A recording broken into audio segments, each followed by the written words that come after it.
بسم اللہ الرحمن الرحیم۔ بسم اللہ الرحمن الرحیم۔ السلام علیکم ورحمۃ اللہ وبرکاتہ۔ عزیز طلبہ، آج مسند امام اعظم کا سبق نمبر 63 ہے، اور اس سبق کے اندر ہم فجر اور عشاء میں شرکت کی فضیلت اور اسی طرح عورتوں کا مساجد میں آنے کا بیان جو ہے وہ تفصیل سے پڑھیں گے۔ وبه قال حدثنا ابو حنیفہ عن عطاء عن ابن عباس رضی اللہ تعالی عنہما قال قال رسول اللہ صلی اللہ علیہ وسلم من شہد الفجر والعشاء فی جماعت كانت له براءتان براءۃ من النفاق وبراءۃ من الشرک۔ حضرت ابن عباس رضی اللہ تعالی عنہما سے مروی ہے کہ رسول اللہ صلی اللہ علیہ وسلم نے ارشاد فرمایا، جو شخص فجر اور عشاء کی جماعت میں شریک ہوا تو اس کے لیے دو براتیں ہیں، ایک نفاق سے برات اور دوسری شرک سے برات۔ وبه قال حدثنا ابو حنیفہ عن عطاء عن ابن عباس عن رسول اللہ صلی اللہ علیہ وسلم قال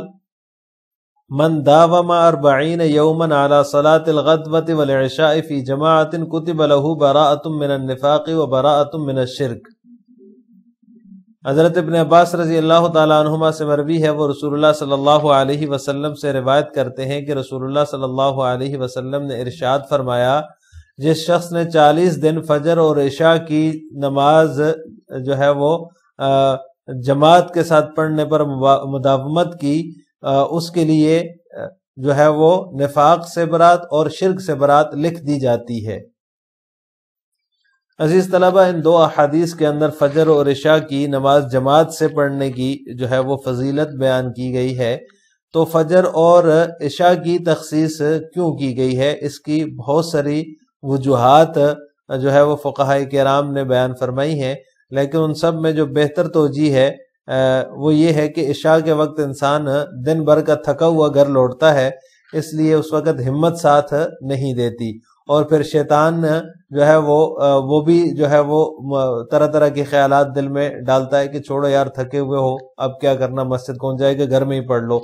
تو شیطان بھی جو ہے وہ ورغلا رہا ہوتا ہے، اور جو فجر کا وقت ہوتا ہے، فجر کے وقت میں انسان غفلت میں ہوتا ہے، سو رہا ہوتا ہے، اسے یہ فکر ہوتی ہے کہ اگر میں جلدی اٹھ گیا جماعت کے ساتھ نماز پڑھنے کے لیے تو نیند پوری نہیں ہوگی، اور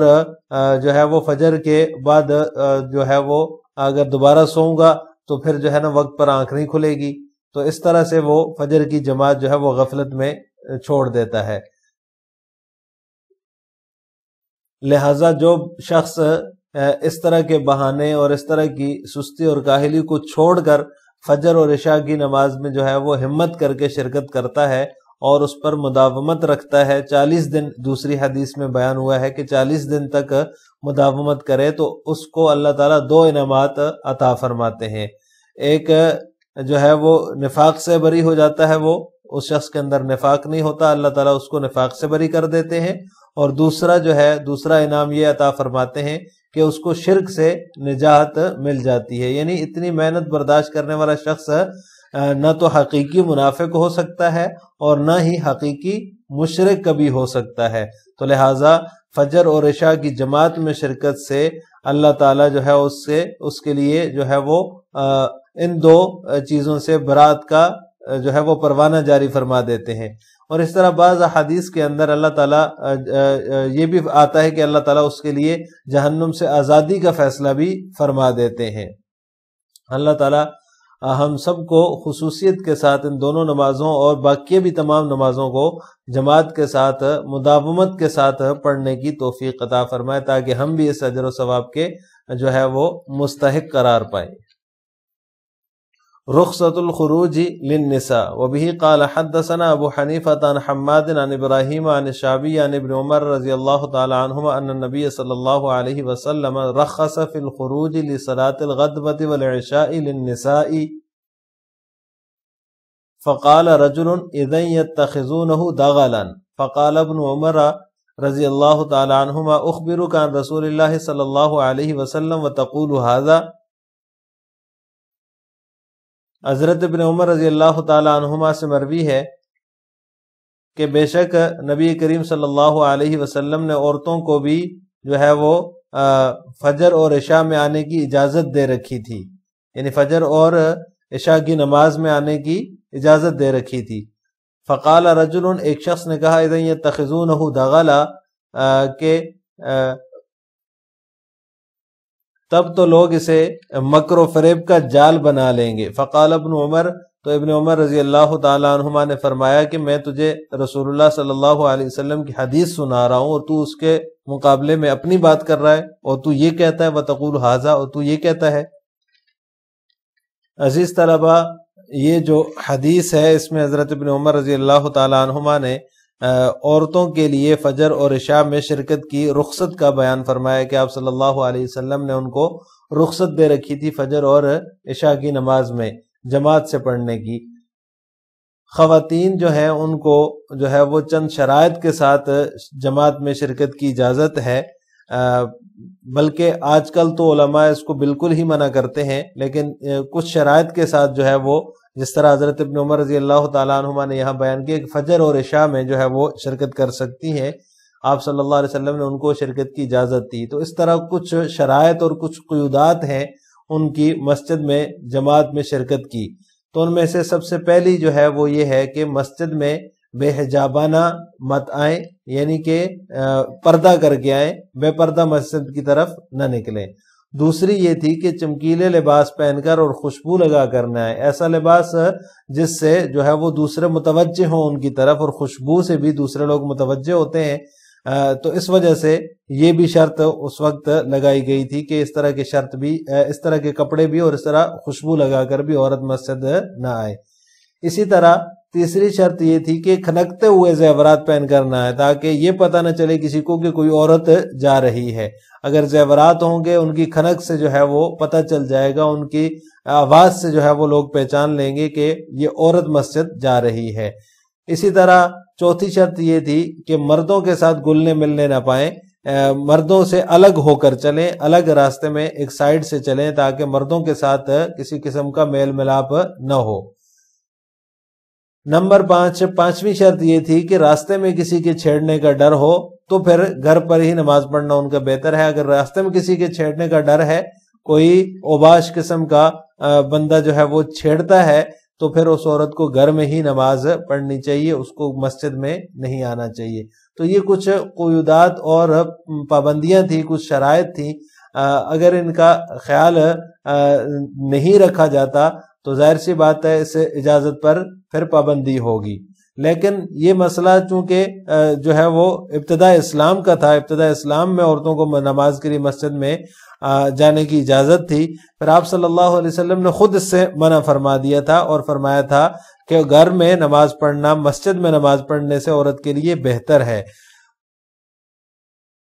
اور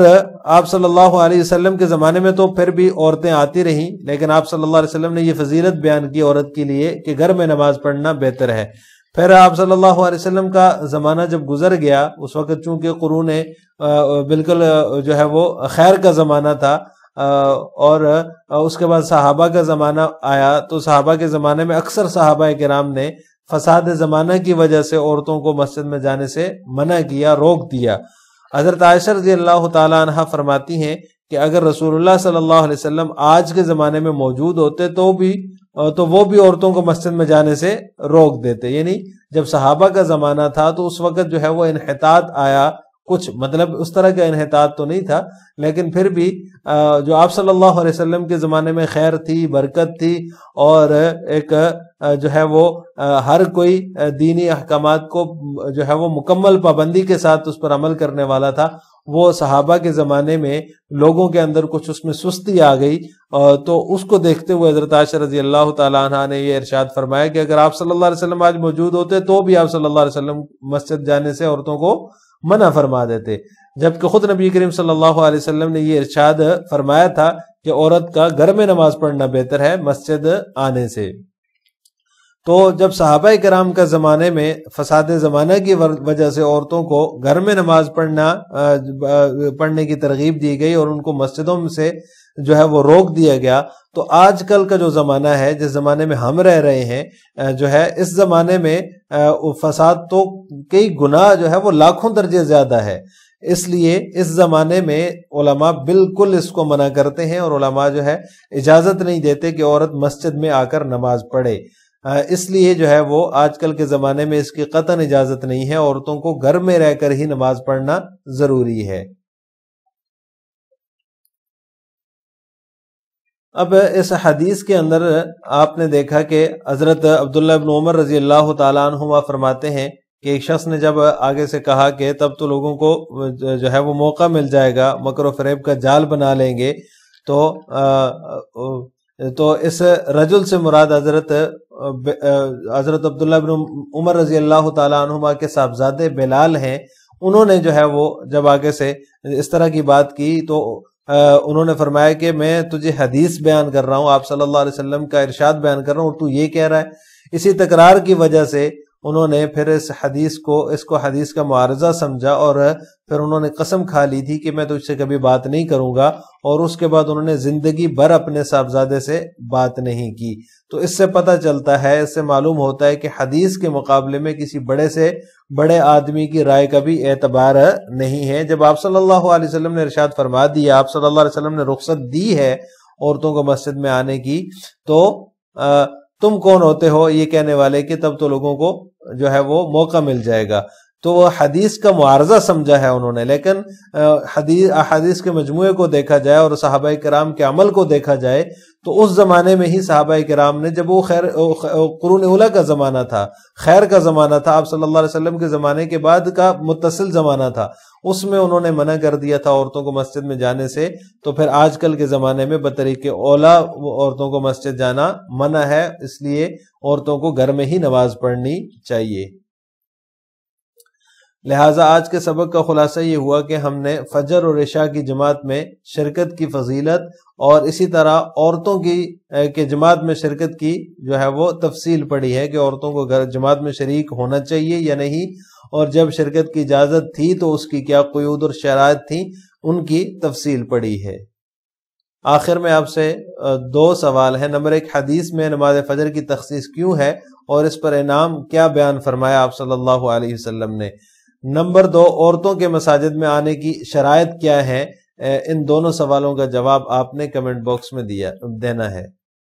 السلام علیکم ورحمۃ اللہ وبرکاتہ۔